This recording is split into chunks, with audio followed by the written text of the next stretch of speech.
Hey everyone, it's Mystery Girl with Missy, and I'm Missy. Welcome back.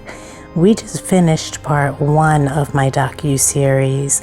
If you missed it, it is Andre Rand, A.K.A. Cropsey and the Staten Island Gone Missing, part 1, the Staten Island Urban Legend. It's linked below in the description. I want to say hello and welcome to the group, everyone. Thank you for being here. As you know, I'm a true crime junkie, so let's get into some true crime here.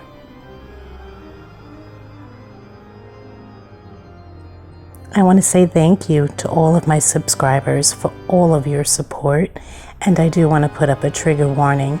The following video contains material that may be traumatizing for some audiences. This video is intended for audiences 18 and over. And I also want to welcome all my new followers. Thank you for being here. Don't forget to hit that subscribe. I do have a fair use disclaimer, as I have used some pictures from others, and I want to make sure that I'm giving credit. And now I want to welcome you to part 2. Andre Rand, also known Cropsey, and the Staten Island Gone Missing. Part 2. Who is Andre Rand? Andre Rand was actually born Frank Rostam Rushan in Manhattan, New York on March 11th, 1944. He grew up in Ithaca, New York, and he served time in the Army during the early 1960s. He had odd jobs, including his own sign painting company on Staten Island. Andre Rand was a drifter. He lived in rooming houses, shelters, and makeshift campsites on the Willowbrook grounds. He's known as the Pied Piper of Staten Island, and he's also known as the Boogeyman and Cropsey. Before we continue, I do want to give credit to Wikipedia and allthat'sinteresting.com for the information that I used in this series. Andre Rand was born as Frank Rostam Rushan on March 11, 1944, in Manhattan, New York. He's referred to in the media as Cropsey. He's an American convicted kidnapper of 2 children and suspected serial killer. He's currently serving 2 25 years to life sentences in prison.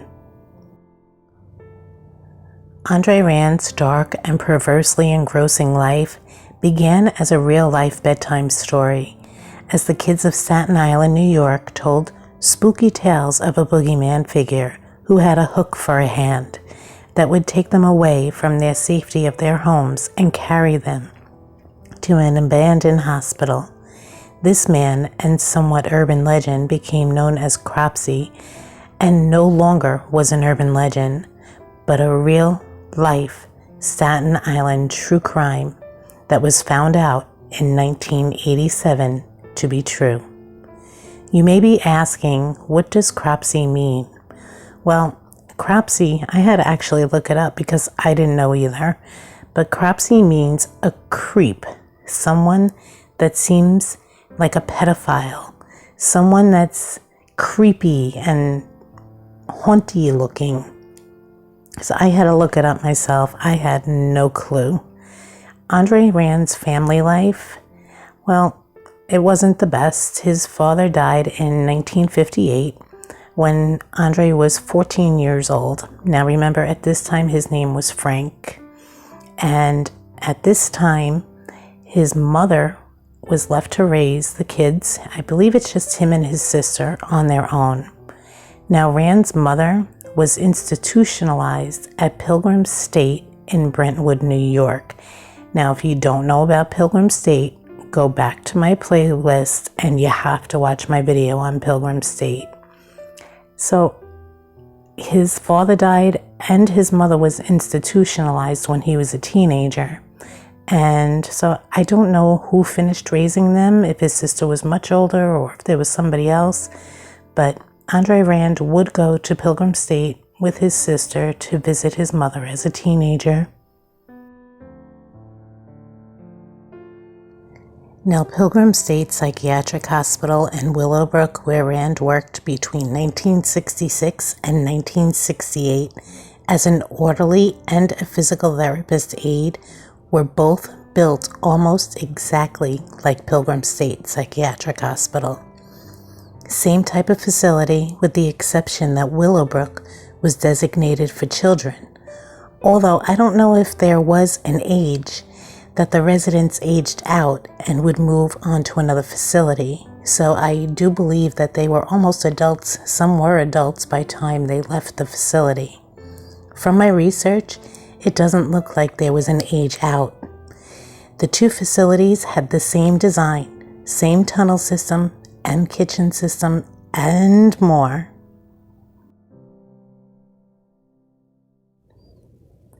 Besides his parents, Andre Rand had a sister who has stated that no SA and no abuse ever occurred. Yes, their mother had emotional problems, but she wasn't a bad mother.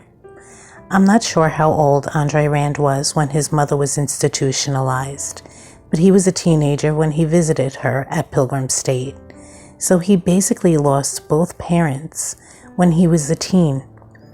I also don't know and couldn't find in my research if his mother ever came home from Pilgrim State.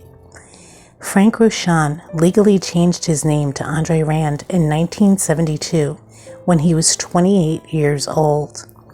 After Willowbrook closed in 1987, Rand, who was age 43 at the time, reportedly began camping out in the woods surrounding Willowbrook. It said when Willowbrook closed in 1987 that not only Andre Rand turned to living in the woods behind the deserted building, that also some of the residents that had lived there were also living in makeshift campsites because they were lost and they thought that that's where they belonged because the building was there. So Andre Rand wasn't alone. When I was doing my research on Willowbrook, I saw the name Andre Rand connected to an urban legend. I did not know what I was going to uncover. I did not know that Andre Rand was connected to the kidnapping and missing of 5 children. I didn't know that when I continued to do my research, not only would I find those 5 children, but I would find many more. I'm not saying 1 or 2, I'm saying many more. Now, Andre Rand was eventually convicted and is now in state prison, but it took many, many years for him to be arrested.